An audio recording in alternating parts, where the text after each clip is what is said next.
बिस्मिल्लाहिर्रहमानिर्रहीम dear students, welcome to IT series tutor channel. Let's say आप Germany का visit करने वाले हैं और आपको जर्मन लैंग्वेज बिल्कुल भी नहीं आती। तो डियर स्टूडेंट्स, अपने इस वीडियो में हम MIT ऐप इन्वर्टर की मदद से एक ऐसी ऐप बिल्ड करेंगे जो कि इंग्लिश को जर्मन और जर्मन को इंग्लिश में ट्रांसलेट कर सकती है। ना सिर्फ ये कि ट्रांसलेट कर सकती है, बल्कि आपके बोले हुए अल्फाज को आइडेंटिफाई करके ट्रांसलेशन की जा सकती है। आइए देखते हैं कि ये ऐप किस तरह से काम करने वाली है। लेट्स से कि आप किसी जर्मन से कोई बात करना चाहते हैं, उसका हाल पूछना चाहते हैं, तो आप इंग्लिश में बोलेंगे और ये ऐप जर्मन में ट्रांसलेट करेगी। इसके लिए हमें पहला बटन प्रेस करना है इंग्लिश टू जर्मन का। Hello, how are you.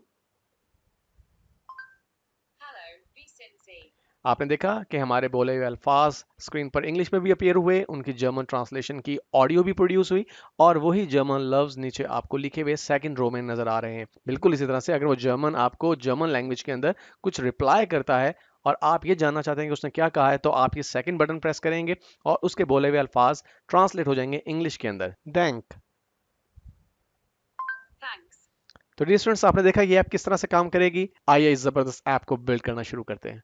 सबसे पहले हमें इस ऐप का इंटरफेस बिल्ड करना है और इसके लिए डियर स्टूडेंट्स हमें सबसे पहले लेआउट सेगमेंट में से एक वर्टिकल अरेंजमेंट चाहिए, क्योंकि यहाँ पर हम जो एलिमेंट्स यूज करने वाले हैं ये वर्टिकल अरेंजमेंट में इस्तेमाल होंगे।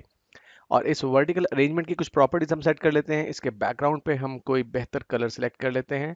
यहाँ से हम देखते हैं कि कोई बेहतर कलर अगर हमें मिल जाए जो कि सूट करे एप्लीकेशन पे। Okay, done.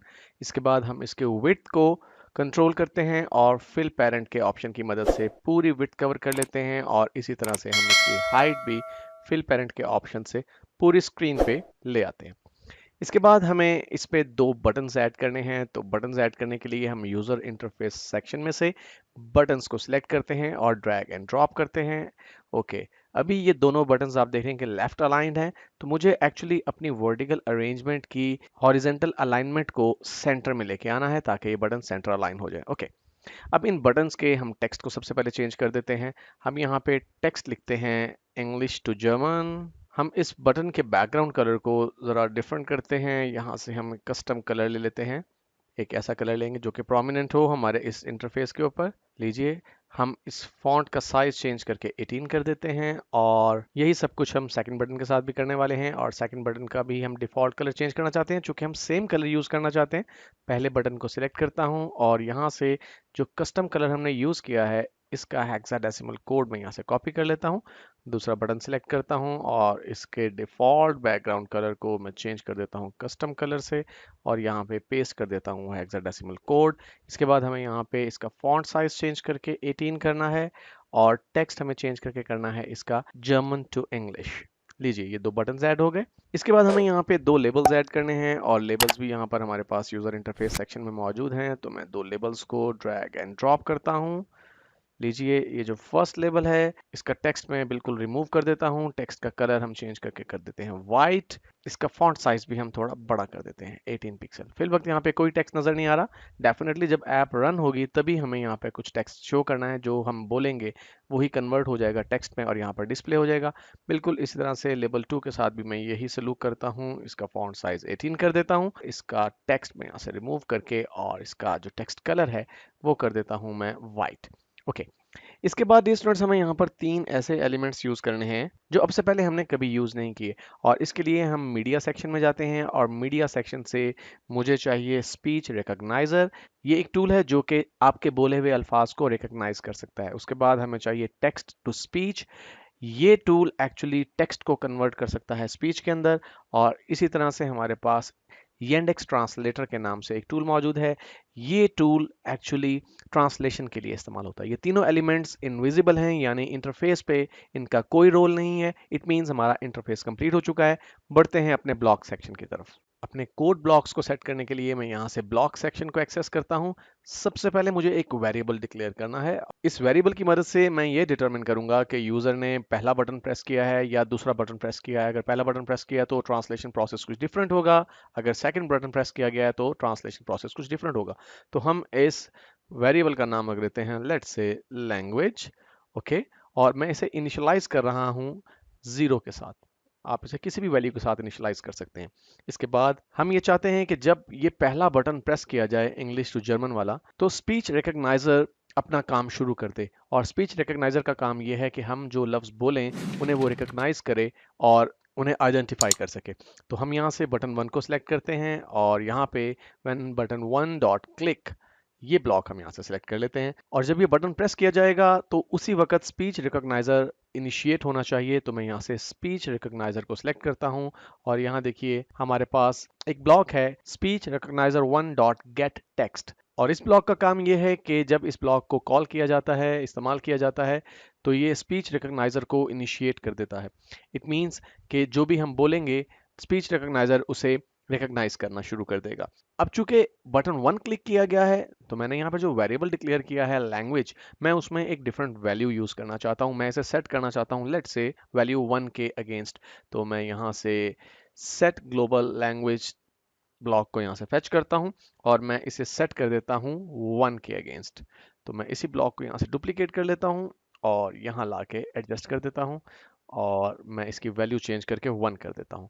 ओके, अब मुझे यही ब्लॉक सेम टू सेम चाहिए बटन 2 के लिए। तो मैं इस पूरे ब्लॉक को डुप्लीकेट कर लेता हूँ और सिंपली मैं यहाँ से बटन 1 के बजाय बटन 2 को सिलेक्ट कर लेता हूँ। ओके, अब बटन 2 जब क्लिक किया जाएगा तो भी स्पीच रिकॉग्नाइजर ने ही इनिशिएट होना है, लेकिन अब की बार मैं ये चाहता हूँ कि जो हमारा वेरिएबल लैंग्वेज है उसकी वैल्यू 1 के बजाय 2 सेट हो जाए। तो अब आप समझ गए कि अगर वैल्यू 1 होगी इस वेरिएबल लैंग्वेज में तो हम ट्रांसलेशन प्रोसेस डिफरेंट इनिशिएट करेंगे। अगर वेरिएबल में वैल्यू 2 होगी तो हम डिफरेंट ट्रांसलेशन प्रोसेस को इनिशिएट करेंगे। तो अब ट्रांसलेशन का प्रोसेस स्टार्ट होना है और ट्रांसलेशन का प्रोसेस उसी सूरत में स्टार्ट होगा जब स्पीच रिकॉग्नाइजर हमारे बोले हुए अल्फाज को रिकॉग्नाइज कर चुका है, मींस कि उसे कन्वर्ट कर चुका है टेक्स्ट में। अब उसे यूटिलाइज किया जा सकता है, उस मटेरियल को यूज किया जा सकता है। तो हमें यहाँ से स्पीच रिकॉग्नाइजर को ही दोबारा सेलेक्ट करना है और यहाँ पर देखिए हमारे पास एक ब्लॉक है when speech recogniser 1 dot after getting text, यानी जब स्पीच रिकॉग्नाइजर ने रिकॉग्नाइज कर लिया कि क्या अल्फाज बोले गए हैं, अब उसके बाद क्या होना चाहिए। अब यहाँ पे डियर स्टूडेंट्स हमें कंडीशन इंपोज करनी है कि अगर हमारे इस लैंग्वेज वेरिएबल में 1 की वैल्यू मौजूद हो तो फिर ट्रांसलेशन प्रोसेस क्या होना चाहिए, और अगर वैल्यू 2 हो तो फिर क्या होना चाहिए।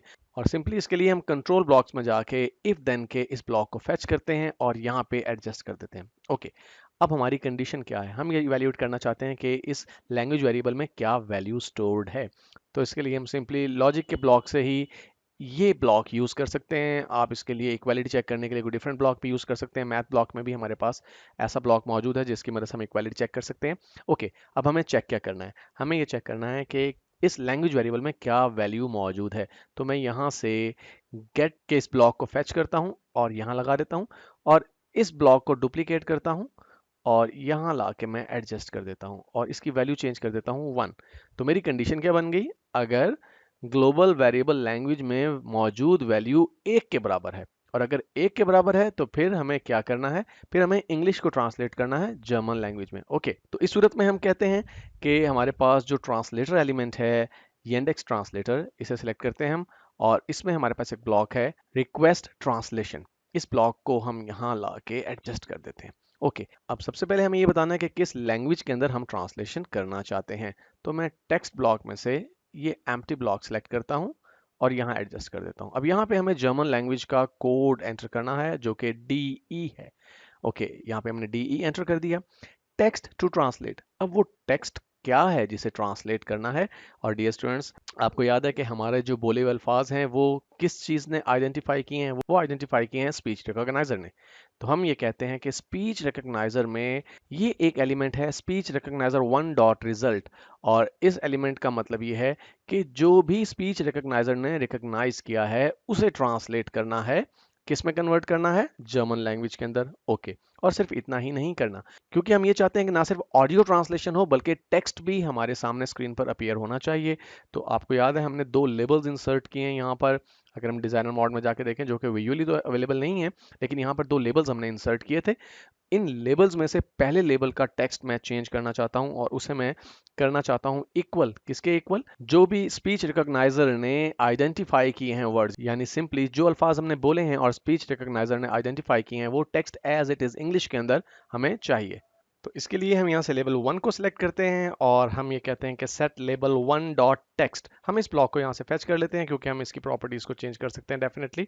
तो मैं यहाँ इसे एडजस्ट करता हूँ और यहाँ से मैं टेक्स्ट को सिलेक्ट कर लेता हूँ। और इसे सेट किसके बराबर करना है? जो भी स्पीच रिकॉग्नाइजर ने आइडेंटिफाई किया है, वो जो रिजल्ट है, हमें उसके इक्विवेलेंट कर देना है अपने लेबल को। ओके, लीजिए डियर स्टूडेंट्स, आपका पहला ब्लॉक कंप्लीट हो चुका है। अब काम बहुत आसान है क्योंकि हमें यही तमाम ब्लॉक्स दोबारा से डुप्लीकेट करने हैं, लेकिन हमें सबसे पहले यहाँ पे इफ देन का एक और ब्लॉक यूज करना है। तो मैं यहाँ से एल्स इफ के इस ब्लॉक को फेच करता हूँ और यहाँ एडजस्ट करता हूँ। तो देखिए हम यहाँ पे एक और कंडीशन यूज कर सकते हैं और फिर उसके साथ कुछ कोड एसोसिएट कर सकते हैं। तो मैं इस पूरे ब्लॉक को यहाँ से डुप्लीकेट करता हूँ और यहाँ लाके लगा देता हूँ। और अब की बार मेरी कंडीशन क्या है, आप समझ ही गए होंगे कि अगर लैंग्वेज वेरिएबल में वैल्यू 2 हो तो फिर ट्रांसलेशन जो है वो जर्मन टू इंग्लिश होनी चाहिए। तो इस सूरत में भी ये सारे काम होंगे। तो मैं डुप्लीकेट करता हूँ इसे और यहाँ एडजस्ट कर देता हूँ, लेकिन अब की बार हमें इसे कन्वर्ट करना है इंग्लिश में और इंग्लिश का कोड है EN। बाकी चीज़ें एज इट इज़ रहेंगी, लेकिन हमें ये ब्लॉक भी चाहिए। तो मैं इसे भी डुप्लीकेट करता हूँ और डुप्लीकेट करके यहाँ एडजस्ट कर देता हूँ। लीजिए डियर स्टूडेंट्स, आपका ट्रांसलेशन प्रोसेस तो कंप्लीट हो गया, लेकिन जाहिर सी बात है अभी तक हमने इस रिजल्ट को कहीं यूज नहीं किया। हम ये चाहते हैं कि जो अल्फाज हम बोलें वो ट्रांसलेट होने के बाद बोले भी जाएं। तो इसके लिए हमें क्या करना है, तो हमने दोबारा से Yandex ट्रांसलेटर को सिलेक्ट करना है और यहाँ पे डियर स्टूडेंट्स हमारे पास एक ब्लॉक है when Yandex translator got translation, यानी जब ट्रांसलेशन का प्रोसेस कंप्लीट हो जाएगा। और एक्चुअली ये प्रोसेस कंप्लीट कब हुआ, हमने यहाँ पर इस Yandex ट्रांसलेशन के ब्लॉक रिक्वेस्ट ट्रांसलेशन को यूज किया। तो इसने ट्रांसलेशन कर दी और ट्रांसलेशन करने के बाद अब हम यूज कर रहे हैं उस ट्रांसलेशन को। और हम चूंकि उन अल्फाज को ऑडियो फॉर्म में भी यूज करना चाहते हैं, तो हमें टेक्स्ट टू स्पीच का एलिमेंट सेलेक्ट करना है और यहाँ पे डियर स्टूडेंट्स हमारे पास call text to speech speak का ऑप्शन है, यानी जो भी टेक्स्ट यहाँ पर हम मैसेज में देंगे उसे text to speech audio form में प्रोड्यूस कर देगा। तो मैसेज में हमने क्या इंसर्ट करना है, जाहिर सी बात है कि जो भी ट्रांसलेशन हमारे पास मौजूद है वो ही हमें बोलनी है। और ट्रांसलेशन के लिए यहाँ पर देखिए ट्रांसलेशन का एक ऑप्शन है और मैं यहाँ से गेट ट्रांसलेशन के इस ब्लॉक को यहाँ एडजस्ट कर देता हूँ। इसका मतलब ये होगा Yandex ट्रांसलेशन के इस ब्लॉक ने जो ट्रांसलेशन प्रोड्यूस की वो यहाँ पे हमने यूटिलाइज कर दी और जो भी ट्रांसलेशन थी एक्चुअली वो अब बोल दी जाएगी ऑडियो फॉर्म में इस ब्लॉक की मदद से, टेक्स्ट टू स्पीच ब्लॉक की मदद से। इसके बाद डियर स्टूडेंट्स हमें जो हमारा लेवल 2 है उसमें वो टेक्स्ट शो करना है जो ट्रांसलेशन के बाद प्रोड्यूस हुआ है। तो मैं यहाँ से इस पूरे ब्लॉक को डुप्लीकेट करता हूँ और यहाँ ला के एडजस्ट कर देता हूँ। मैं थोड़ा सा पेज को स्क्रॉल करता हूँ, ये वाला पार्ट मुझे नहीं चाहिए, मैं यहाँ से इसे रिमूव कर देता हूँ। सेट लेबल 2 डॉट टेक्स्ट 2, मैं कहता हूँ कि हमारा जो लेवल 2 है उसके टेक्स्ट को आप सेट कर दें। किसके बराबर सेट कर दें, जो ट्रांसलेशन आई है उसी के इक्विवेलेंट। तो मैं इसे डुप्लीकेट करता हूँ और डुप्लीकेट करने के बाद मैं इसे यहाँ पे अटैच कर देता हूँ। लीजिए डियर स्टूडेंट्स, हमारी एप्लीकेशन कंप्लीट हो चुकी है। अब टाइम है इस एप्लीकेशन को ट्राई करने का। तो आइए देखते हैं कि हमारी एप्लीकेशन कैसा काम कर रही है। तो डियर स्टूडेंट्स, सबसे पहले मैं पहला बटन प्रेस करता हूँ इंग्लिश टू जर्मन का। Hello, how are you. और आपने देखा कि मेरे बोले हुए अल्फाज ना सिर्फ स्क्रीन पर अपीयर हो गए बल्कि उनकी जर्मन ट्रांसलेशन बोली भी गई और नीचे आपको वही जर्मन ट्रांसलेशन लिखी हुई भी नजर आ रही है। अब मैं दूसरा बटन यूज करने वाला हूं जर्मन टू इंग्लिश का, डैंक।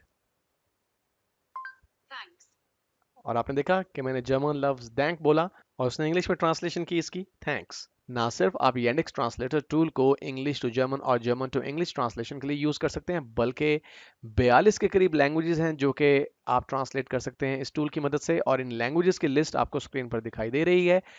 पहले कॉलम में लैंग्वेज का नाम है और दूसरे कॉलम में वो कोड है जो कि आपको यूज करना है। मिसाल के तौर पे अगर आप इटालियन लैंग्वेज में ट्रांसलेशन करना चाहते हैं तो जो कोड आप यूज करेंगे वो IT होगा। इस तरह से तुर्किश में ट्रांसलेशन के लिए आप TR का कोड यूज करेंगे। तो डियर स्टूडेंट्स, अगर आपको ये वीडियो पसंद आई है तो इस वीडियो को लाइक और शेयर करना मत भूलिएगा। अगर आपने अभी तक हमारे चैनल को सब्सक्राइब नहीं किया तो चैनल को सब्सक्राइब करने के बाद बेल आइकन को प्रेस करना मत भूलिएगा। और अगर आपके जहन में इस ऐप से रिलेटेड कोई क्वेश्चन है तो कमेंट सेक्शन में हमें जरूर आगाह कीजिएगा।